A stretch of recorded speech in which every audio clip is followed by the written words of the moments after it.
So good morning. Today we have the pleasure of listening to the presentation of Harmender Gahlawat, who is going to talk to us about the cops and robbers game played on string graphs. Thank you. Thank you for the introduction. So I'm Harmender. I'm from Ben Gurion University, and part of this research was done when I was doing my PhD. And I'm going to talk about the game of cops and robbers. It's a very nice game played on graphs. And I would like to motivate this game with the game Pac-Man. So if you remember the game Pac-Man, what happens is that there are some ghosts, and there is a Pac-Man. Pac-Man is trying to eat these ghosts, and the ghosts are trying to eat Pac-Man. And Pac-Man wants to stay alive as long as possible. So if we do a simplistic version of this game, we remove the dots, and the goals are simplistic for Pac-Man to be alive and ghosts to eat the Pac-Man. Then we can model this game in a polygonal environment, and this game becomes exactly equivalent to cops and robbers. So we can model it in a polygonal environment where the players cannot go through obstacles. And since the players make discrete moves, either to left, right, top, down, we can also map it in the form of a grid. And the cops can move the players can move to adjacent vertices. And now, essentially, the Pac-Man game is a game of cops and robbers on partial grids. So now I try to define the game formally. So for this game, the playground is a simple, connected, and finite graph. And the game is played between two teams. One team comprises of play cops who works in a single manner, who works with a centralized control, and there's a single robber. We do not care for more robbers because if we can capture the robber once, we can capture all of them one by one. So the game only considers a single robber. And the rules of the game are as follows. The game begins with the cops placing themselves on some vertices of the graph. They can choose any vertex to start with. And then robber enters on a vertex that is not already occupied by a cop. And then the cops and robber take alternating moves. In each cop move, any number of cops can move. And in the robber move, the robber can move. And what is a move? In a move, a player can move to an adjacent vertex. It can stay on the same vertex or can move to an adjacent vertex. And since it's a game, there should be some winning conditions. The cops win by capturing the robber, and by capture, it means that at least one of the cops should occupy the same vertex as the robber, and the robber wins otherwise. Just to be sure, let's take one more example. So let's consider this to be our playground. The cop starts by entering a vertex of the graph.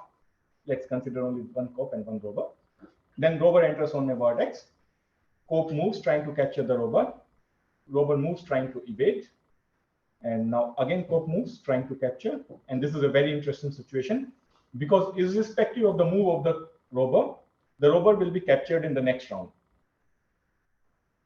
So robber gets captured, and these are the rules again. If any of you have any doubt, this is the best time to ask. Then I'll go into that. Okay, so the game was first given as a puzzle in the book Amusement in Mathematics in 1970, where the question was asked on this very particular graph, where B symbolizes a British general and E symbolizes the enemy. And the goal for B is to capture the E. The game was not given this name. It was just a simple puzzle, and later people realized that these two games are identical. In its exact form, the game was first considered by A. Kuo in his doctoral thesis in 1978 and was considered independently by Noah Kowski and Winkler in 1983. So the game was introduced twice because it was pre-internet era, and the thesis of A. Kuo was in French. So we have to every time say that it was introduced twice. Now, both of them gave the exactly same results using the exactly same techniques. They defined the graphs where one cop has a winning strategy, and these graphs are known as cop-win graphs. Some of the cop-win graphs are trees and complete graphs. Okay, one thing is that for any graph, cop number is the minimum number of cops that are required to win. And if you place a cop on the dominating set, the moment robber enters, it will be captured in the very next round. You can see that in trees also one cop can easily win because to begin with, cop and robber has some finite amount of distance.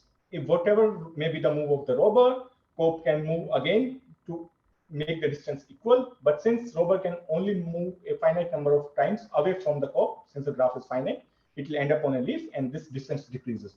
So this distance will eventually go to 0 and COP will capture the rover. And some more coping graphs, one simplest example is C4. COP can start on a vertex and the rover will start on a diagonal vertex. Whatever will be the move of the COP, the rover can move again to make the initial state, and the game goes on. So this is not a coping graph. Hence, we require the concept of COP number. So it was introduced by Einer and Some, who generalized the game to multiple COPs and introduced the concept of COP number. This is the COP number. It is the minimum number of COPs required to capture the rover in a graph. It is denoted by C of G and is upper bounded by domination number. Now, let's come to the computational complexity of computing COP number of a graph. So computational complexity-wise, the problem is quite complicated. It was first proved to be NP-hard, P-space complete, and finally EXP time complete. EXP time completeness result was given by Kinosla in 2015. And the problem is known to be W2 hard as well as APX hard for general graphs. This is also very prominent all.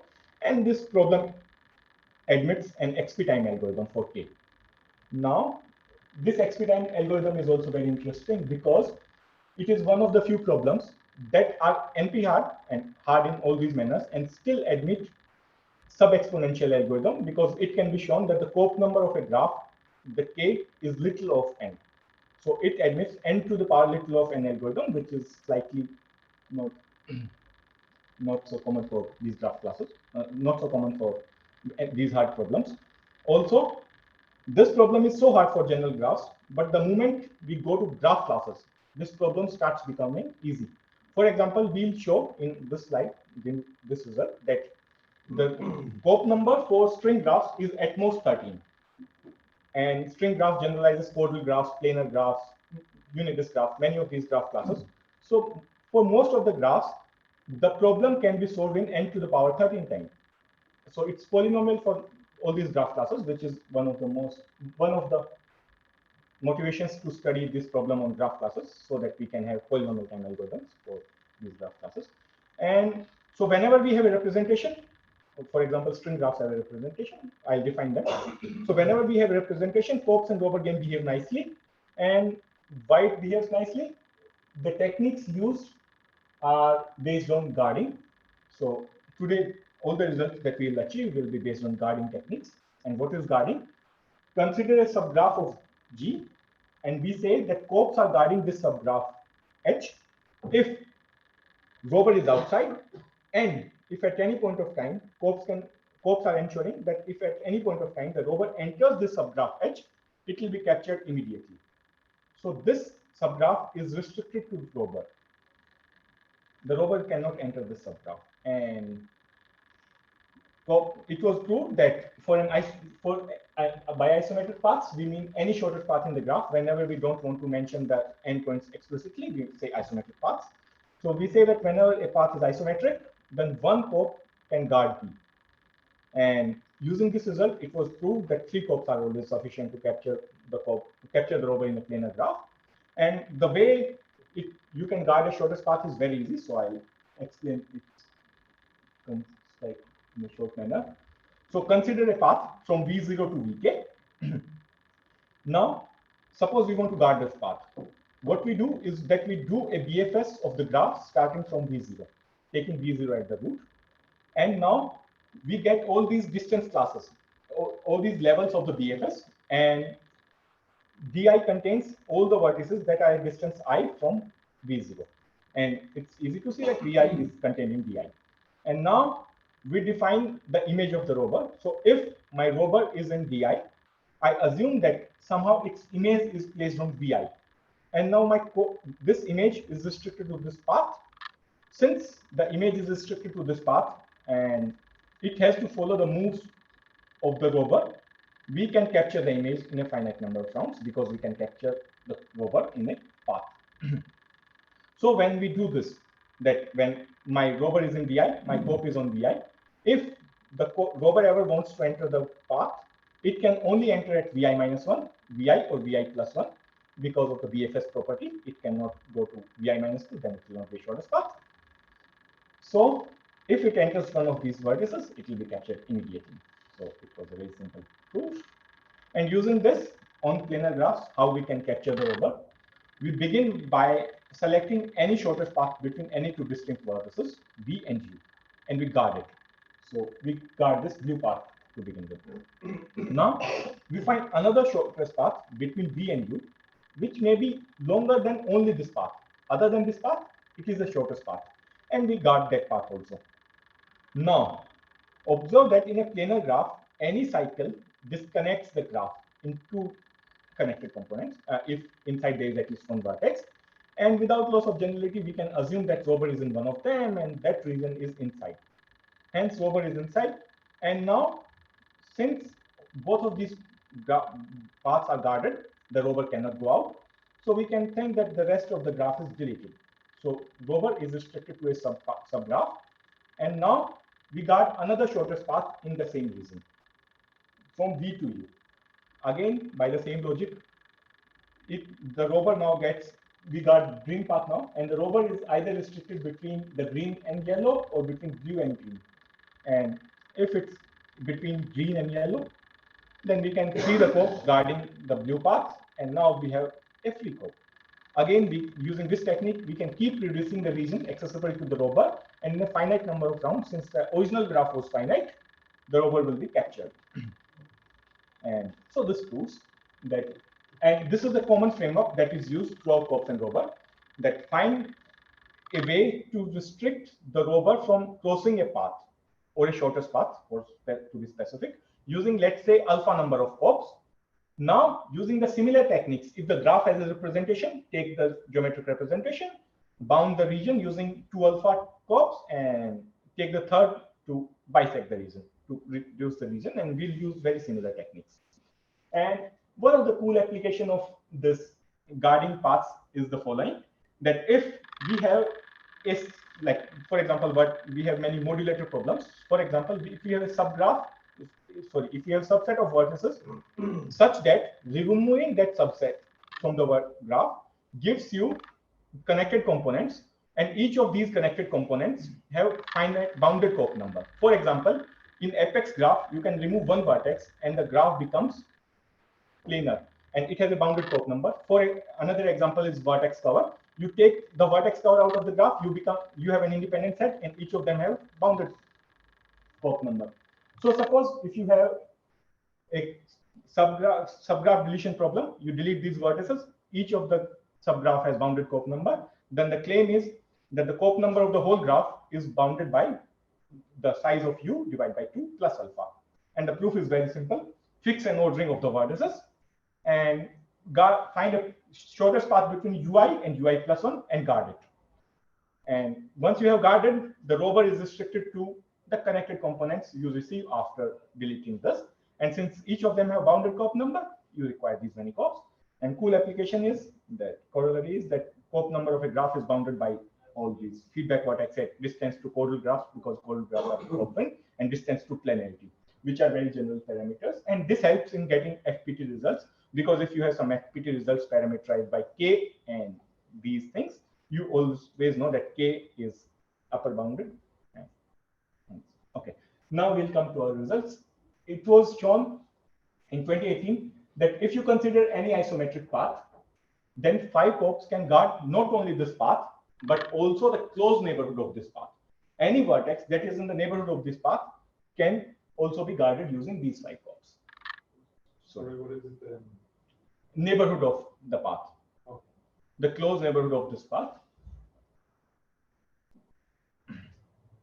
And using this technique, it was proved that the COP number of string graphs is 15, which will improve to be 13. And similarly, it was also proved that in unit disk graphs, 3 COP can prevent the rover to cross a shortest path. And as you can guess, this proves that the COP number of unit disk graphs is 9. Now, so we want to reduce this 15 to 13. And to do that, we say that if a shortest path is unique in the sense that all other paths are longer than this path, then we can guard it using a fewer number of COPs. And to be specific, we say that if a path P is unique isometric, we call them convex paths, then 4 COPs are sufficient to guard P as well as each vertex in the neighborhood of P. And the proof is also very simple. It's based on the proof that I was saying previously.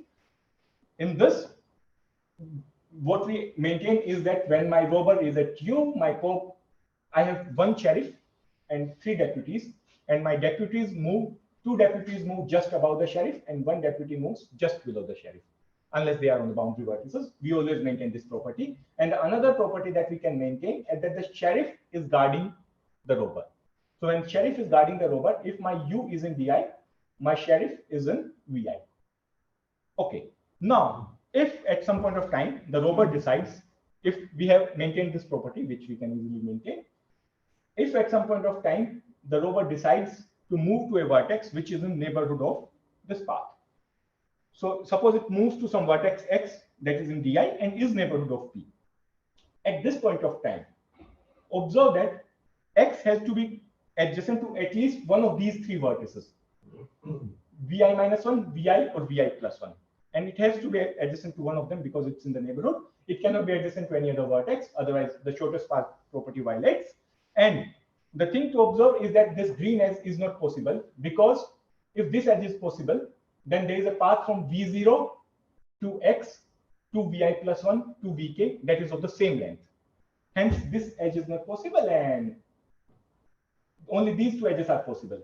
And the only thing remains to be observed is that when the cope moves at VI, when robber moves to X in DI, the cope has to move in the next round to VI. So when cope moves to VI, either my copes were at these 4 vertices before or these 4 vertices before. So both of these 2 vertices were occupied by copes in just the previous move. So the moment it enters, instead of moving to the guarding position, they can directly capture the robber. So we have successfully guarded the shortest path, unique shortest path, along with its neighborhood. And okay, so I have pictures also. I could have shown this. Okay, so they would have been in this position before or this position before. So okay, so what are string graphs? String graphs are class of intersection graphs. Intersection graphs are, suppose you have a system of sets. You have sets S1 through Sn. You take vertices corresponding to each set V1 through Vn, and 2 vertices have an edge if and only if the 2 sets corresponding to them intersect. So here we have a plane, and on plane we have any geometric object, circles, disc, any random curve, and their intersection graph is, with this corresponding to each curve we have a vertex, and 2 vertices intersect. 2 vertices have an edge if and only if these 2 curves intersect at some point of time. And the thing to observe is that if we have a shortest path that goes from top to bottom, and if there is a shortest path that goes from top to bottom, you take its neighborhood along with it. Then for every vertex that is completely on one side to any vertex that is completely on the other side, all paths passes through the closed neighborhood of this path.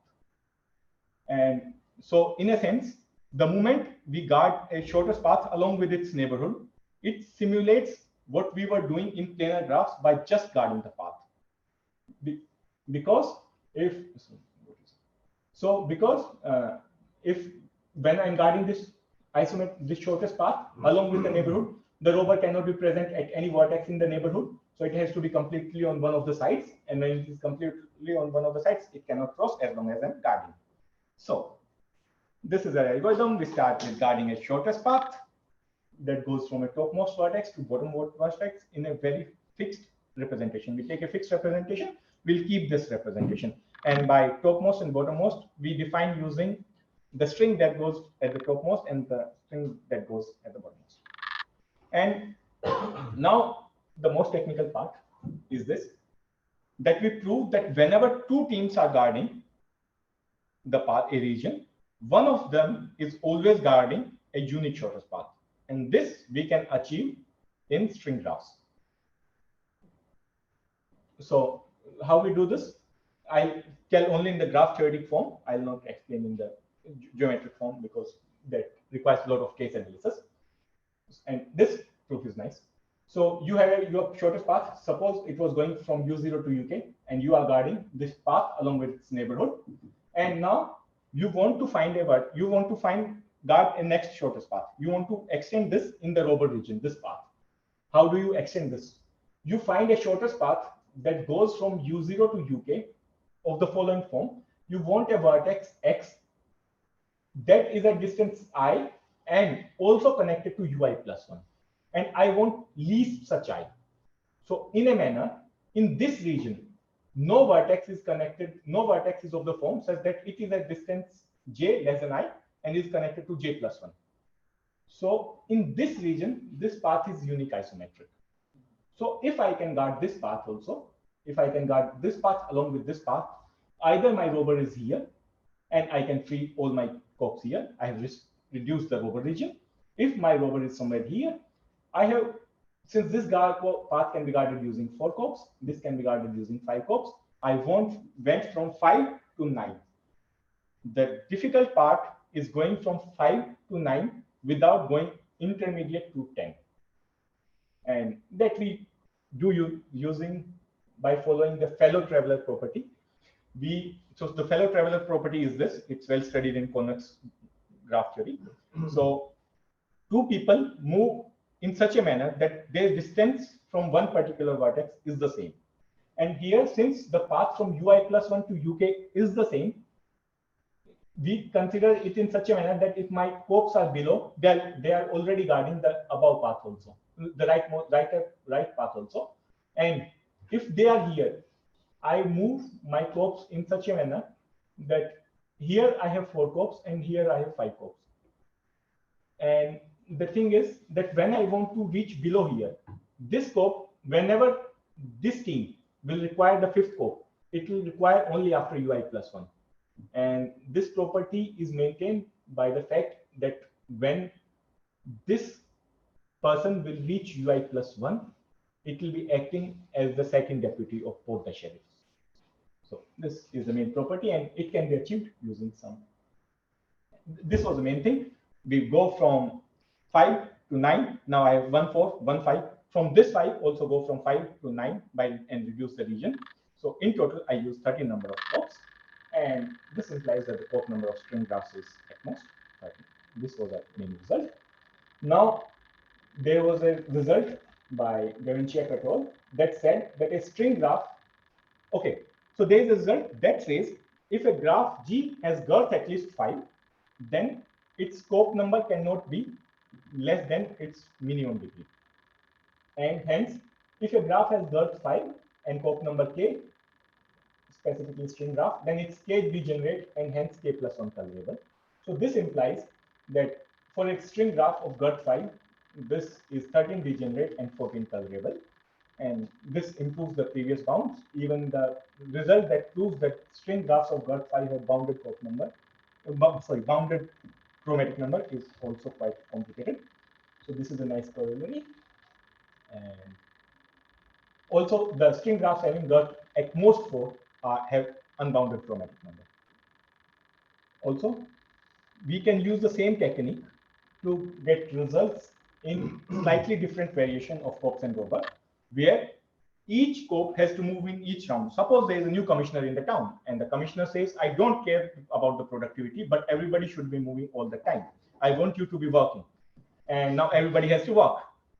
So in this case, the thing what happens is that we can show that the number of copes required can be more, it can be also twice the number of copes required, but twice are always sufficient because 2 people can be at adjacent places and they can switch the position whenever they want to skip the move. Okay, so the open question in this particular problem was that what will be the cope number of planar graphs if everybody has to move all the time? And it has to be less than or equal to 6 because of the previous logic, but we prove that it will be less than or equal to 4 using our arguments. And the main thing that goes here is that if P is an isometric path in any planar graph, 2 copes can guard P because of the switching argument. And we say that if it is a unique isometric, then 1 is sufficient. And the logic is very similar. This edge is not possible if it is unique isometric path. So if it has to skip a move, it goes up. And it's so difficult to see that this property will hold. So because if here is my rover, I go here. and then I move along the robot, and again if I have to skip, I come back. It can never go to vi plus 1. It can only go to vi or vi minus 1, and I'm always in the neighborhood. The problem that happens when this edge is not here, I don't know which vertex to move. If this edge would have been there, if I would have moved to vi minus 1, there might be an edge possibly to vi plus 1. I could have moved there. And this is a corollary of our result that this directly gives that for this problem also, the cope number is at most 4. And when I defined Pacman, I said this is exactly equivalent to that Cops and rover. It's actually equivalent to fully active Cops and rover, because here also ghosts are to move all the time, and Pacman also has to move all the time. And just for the sake of fun, I can show you that it was also an open question. What will be the this Cope number of partial grids? And we can show that you can embed a okay, since this graph has Gauss 5 and minimum degree 3, this graph requires at least 3 Copes. So it's well known that dodecahedron requires 3 Copes. And also it is known that if you subdivide each edge of the graph an equal number of times, the Cope number does not decrease. And you can subdivide each edge of dodecahedron 19 number of times to get this partial grid. So this proves that you can come up with examples where 3 ghosts are necessary to eat the Pacman, and in this particular, a Pacman can survive for any amount of time if there are only 2 ghosts. And because of the planar graph result, we know that 3 are always sufficient as well. And let's come to some of the open problems. So, okay, let's embed the graph on a genus, higher genus. And when we embed the graph on a higher genus, think of any cycle that goes across this genus, and consider a shortest cycle in a manner that from here, for any 2 vertices, one of the shortest paths goes from the cycle. And it's easy to show that this actually comprises of 2 shortest paths if we are allowed to remove one of the edge. And since these are 2 shortest paths, we can guard their neighborhood using 10 Copes, and hence using 10 Copes, we can reduce the genus by 1. So the Cope number goes to 10G plus 15. Our result, it goes to 10G plus 13, but this is not an interesting improvement. Interesting improvement would be, is that let's define isometric cycles. We say that a cycle is isometric. If for any 2 vertices, one of the shortest paths between these 2 vertices lie on the cycle. And if what is the least case such that K Copes are sufficient to guard the closed neighborhood of the cycle, if we can prove this result, it will directly say that if obviously we want it to be less than 10, then we will be able to say that Kg plus 13 Copes are sufficient. And okay, although we know that for planar graphs 4 Copes are sufficient in the case of active rover, we don't know whether they are necessary. So to come up with an example where 4 Copes are necessary might also be an interesting question. And also, this is the most daunting question. We know that the Cope number of string graphs is at most 15, then 30, but we don't know any graph that requires at least 4 Copes. And yeah, so this is slightly embarrassing for the community. And it has been raised an open question for multiple graph classes. Previously, people wanted to find unit disk graphs having more than 3 Copes that require more than 3 Copes, but now they want string graphs, and still we do not know. And this is the $1 million question in the not $1 million. Like, this is the most important question. This says that for any graph, order of square number of Copes are sufficient to capture the rover. And this is known as Manuel's conjecture. It has been open since forever, and now people want to solve it for soft Manuel conjecture. They want to say that for any epsilon can be solved in order of n to the power 1 minus epsilon, using order n to the power 1 minus epsilon number of Copes. Thank you.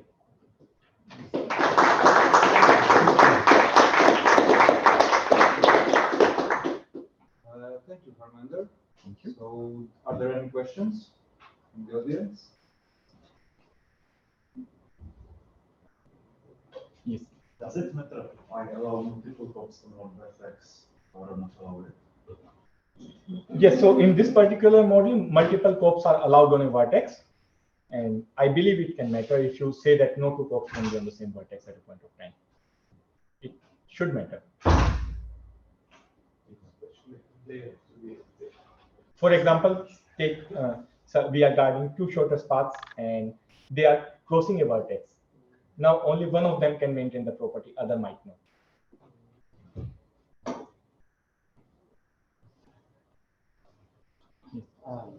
At some point in the study, you said that you have some relation between some parameters and the number of copes, like feedback vertex set is.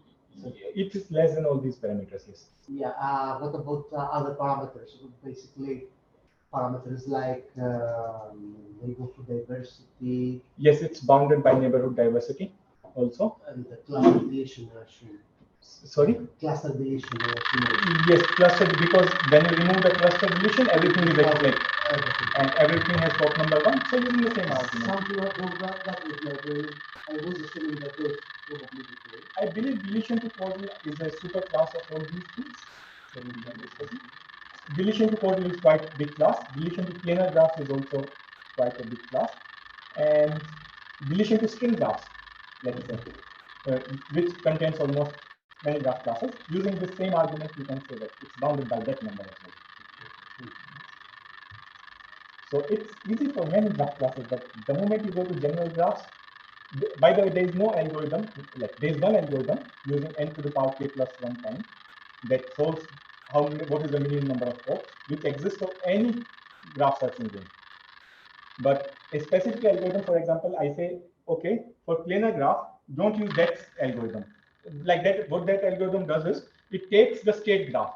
What are the possible positions of k copes and one rover on a graph? So it requires n to the power k stages, and it goes through all of these states. If I want some other algorithm, there is no algorithm now. Like to compute the cope number, not to bound the cope number. No other questions? So just a small comment. Actually, you need to use only n choose k states in this graph because the copes are not distinguishable. So the graph is smaller, and it actually matters. And there is some strange error that is copied in the papers. The first paper establishing the complexity of the original copes and rovers. Yes. They used some reduction from an old paper, and they use different names for the class x time, and there is no difference. There is the class x time and p time, and they copied it wrongly. So actually this problem is p time computed is 2 to the on time. Just a remark. Just a remark that there's this strange confusion. 2 to the power on time means? Maybe we can discuss later. Okay. So, because it can be solved in 2 to the power little of n time. So to the power, sorry. Sorry, I said it can be solved in 2 to the little of n time. Yes. Okay. Okay, I'll ask later. I have a question. Okay, the difference between the upper bounds you have and the lower bounds, hold is a bit big, let's say. You said it's 3 for string graphs and your result is 13. Yes. What is your intuition? Like, no, I'm not asking, yes. Like, if you had to bet. If I had to bet, so I can say that, for example, one string graphs having GERT5 has chromatic number 6. Okay, so it might be related to 6 at some manner. I'm not sure how it will be related, but it should be close to 6 if I have to bet. And it has happened previously that, for example, that these two results have been attained separately, the chromatic number of GERT5 graphs and COP number, and they have matched many times. For example, for outer string graphs and these graph classes.